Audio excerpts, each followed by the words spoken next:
Hello folks, it's me Julie, and today I'm back with a really great topic, which is how to and why to include diverse characters in your fiction.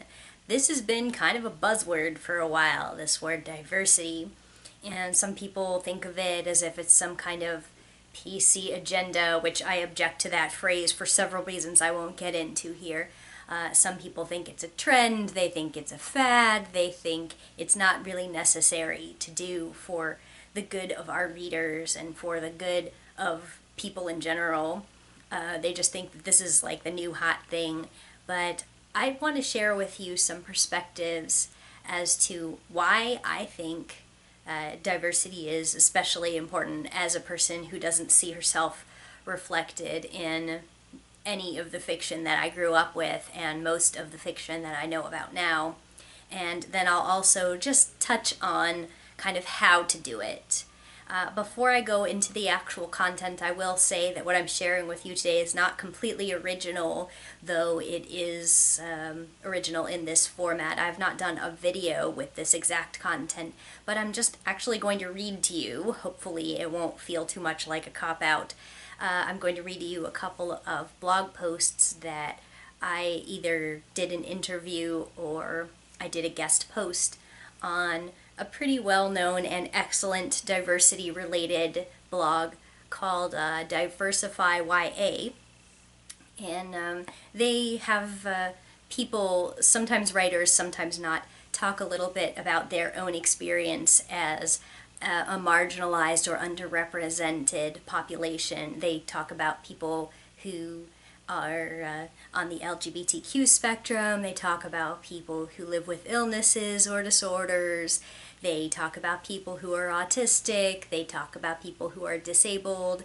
And they talk about people who have different racial backgrounds, different countries, etc. And they share their personal experiences and sometimes give hints as to how writers who want to represent these folks in their fiction can do a better job at it. And I will say that a lot of times when someone's heart is in the right place and they really want to write about someone who maybe is from a background that they're not particularly familiar with, they'll usually do some combination of guesswork and incorporation of tropes and stereotypes. And that's the last thing you want to do. So a blog like theirs, DiversifyYA, can really help maybe get a little snapshot, a little understanding of what it's like to be from those backgrounds that are so rarely represented. And I did one of those interviews as an asexual woman, and I also did a guest post around the time that my book came out regarding my experience growing up as an asexual person who was not represented in any way in any of the fiction that she grew up with. So first I'm going to read to you the guest post on their blog, which is mostly about that experience of not seeing yourself reflected and why it's so important. And then I'll go on to kind of how I think people should do it. So beginning blog post now. I was 11 years old the first time someone laughed at me for not wanting a boyfriend. As a somewhat introverted child, my best friends were fictional characters, and as a child who read 4 to 5 years above grade level throughout elementary school, I found myself pursuing more advanced material very early in my life. I found the young adult section. It was full of books about teenagers who spent nearly every waking moment trying to date each other. The exceptions were usually adventure stories, especially science fiction and fantasy. So I skipped the paltry offerings of the 1980s YA library and began reading adult SFF. Some of the quest stories lacked heart, but they were more entertaining for me than reading about boyfriend contests, dating games, and love triangles. The adults who tried to guide my reading assumed I was just too young to relate to romance. To some extent, they were right. But as I got older and remained uninterested in those relationships, both in my real life and in fictional worlds, the people who'd laughed at me for not wanting a boyfriend became both louder and more plentiful. I realized in late teenagerhood that I was asexual and aromantic. Romantic literature still doesn't interest me, though I certainly appreciate well-written stories that incorporate romance in a natural way. Some have said maybe I exposed myself to dating narratives so early in life that when I couldn't connect, I permanently soured myself on them, but that's not the case. After all, what did I turn to instead? Speculative fiction. I found space aliens, interdimensional travel, mythological creatures, and magical worlds more relatable than I found romance. Clearly, this wasn't simply an aversion to foreign experiences or an inability to peek outside my comfort zone. I found me in speculative fiction far more often than I found anything familiar in romance. And while I absolutely am not saying this to poo-poo romance, I think most romantic books are written from the assumption that their readers have felt the way the characters do. The authors don't have to say much about the experience of falling in love or getting those first butterflies because they know the readers are bringing their own versions of those emotions to the table. Speculative fiction authors often presented fantastical experiences their readers couldn't have gone through, so they left the handholds sticking out everywhere for us to grab onto. I had no such handholds for romantic fiction, and as much as I enjoyed the books from my chosen genre, it was frustrating and depressing that no books reflected the world I lived in. To make matters worse, the outside world frequently made it clear that I may as well have been one of the aliens from my books, because in realistic fiction, there weren't any people like me. If you managed to find a book about characters not being interested in romance or sex, they were usually from another planet, or they were robots. The young adult section of today is far more diverse than what I was faced with in the 1980s. If you're a girl who doesn't want a boyfriend, you can find a few books that acknowledge you might want a girlfriend. Books are even starting to acknowledge that some girls were designated male at birth, or might be interested in more than one gender for romantic purposes, or at least aren't preoccupied with dating or traditional feminine gender roles, though on that last, the heroine still usually finds the one. But even in this improved environment, I have yet to read a book with an asexual protagonist. You might see a character who doesn't actively focus on a romantic relationship, but I have never read a YA book in which a character explicitly stated, "That's not my thing, and I'm fine with that." I've never seen myself in a book. And others have never seen me in a book, which is why they started laughing at me when I was 11 and haven't stopped yet. Seeing ourselves in books is incredibly important during our formative years, but it's also important for our friends and loved ones to be exposed to our non-normative identities. If appropriate familiarity is cultivated, we develop reference points. Oh, I'm like character. You're asexual? You mean like in book series? Asexual people don't have that yet, which is a contributing factor to everyone diagnosing asexual people as probable aliens. But in the next few years, who knows? Asexual characters are trickling into the media. So far, it's just that. A trickle. Not a splash. Not yet. My nonfiction book on asexuality, The Invisible Orientation, might break some ground and spread some awareness, but until the world of fiction also agrees we exist, it will always seem like we don't. My next book will be YA with an asexual protagonist, and I hope it will contribute to the splash my community is looking for, but very few books can make a splash by themselves. We need some more brave writers who are willing to execute those cannonballs. But right now, I think most of them have yet to approach the swimming hole. Let's hope they're home getting their bathing suits. And I just want to say that I do know of a few books that have asexual protagonists, but I actually haven't personally read any of them. And I'll rattle off a few of them here. These are all, as far as I know, I believe they're mainstream published titles, so they should be pretty easy to find in mainstream outlets. But here are a few. Every Heart a Doorway by Seanan McGuire, The Bone People by Carrie Holm, The Oathbound by Mercedes Lackey, Guardian of the Dead by Karen Healy, Banner of the Damned by Sherwood Smith, Quicksilver by R.J. Anderson, Demonosity by Amanda Ashby, and Clariel by Garth Nix. And of course there are also some webcomics and television shows and even some nonfiction documentaries and whatnot that reflect the existence of asexual people, but the list is still very short.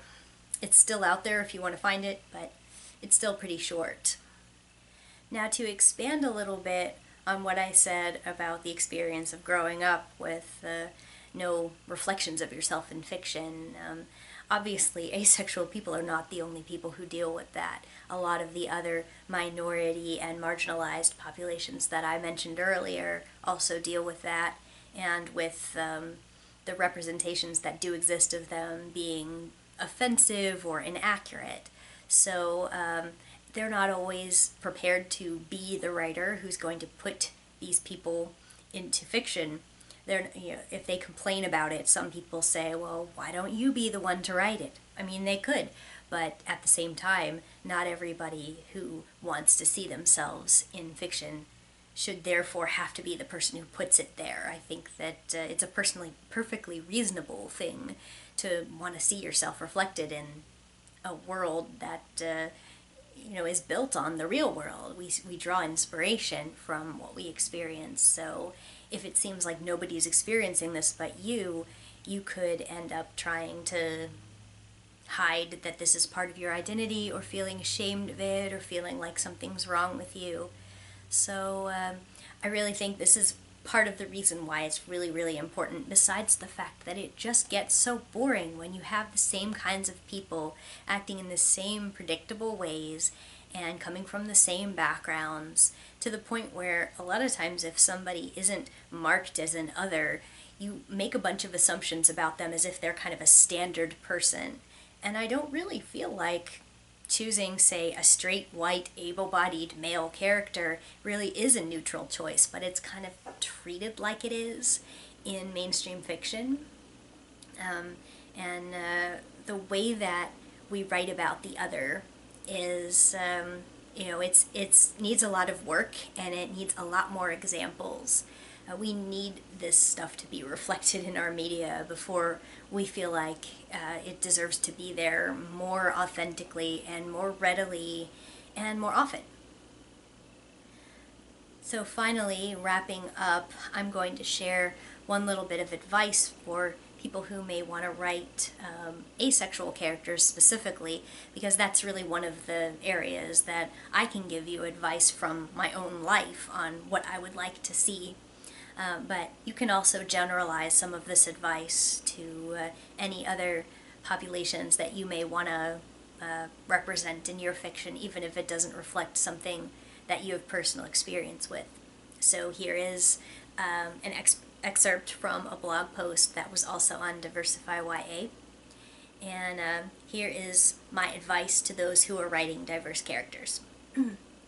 An author should never feel limited to writing characters of their own background due to their own lack of experience, but the ability to think like a person from another background is necessary if you want your characters to read authentically. For this, you do need a fair portion of empathy in your skill set, but you also need to check for understanding with members of the groups you're representing. If at all possible, get test readers whose backgrounds match your characters to read your work and react. If it's not possible, or better yet, in addition, read books that were written by authors of those backgrounds. Writing as a different person is not about putting yourself in their shoes. It's about having different feet. I can't put on your shoes and know what it's like to walk as you, or what those shoes feel like when they're designed to fit on your feet. Wearing another person's shoes is only part of the story. You have to go back to the day your point of view character was born and understand what experiences and culture that person was absorbing throughout childhood, and how it mixed with the traits they were born with to create all that they are. You have to write as if you've been that person since the day you were born, and filter it through their lens, not through yours. As an asexual person who frequently has to write about characters experiencing romantic and sexual attraction, I have very little trouble because I live in a culture saturated with representations of it. So I find it very natural to include this aspect of their experience in my writing. I have to, unless I just want to make all of my characters just like me. But I still ask my beta readers to pay attention to whether my relationships and feeling about them are written realistically. If someone wanted to write an asexual character, they would be very likely to just think of themselves with the sexual interest removed, leaving a hole behind. You can't do that. There's no hole. The asexual person would have formed whole without it, so processing it as you with an empty space will make your character ring false. This is probably why asexual characters are represented as robotic and alien, because so many people find sexual experiences so intrinsically vital to their experience as a living being, so anyone lacking it ends up being written like a person with a missing piece.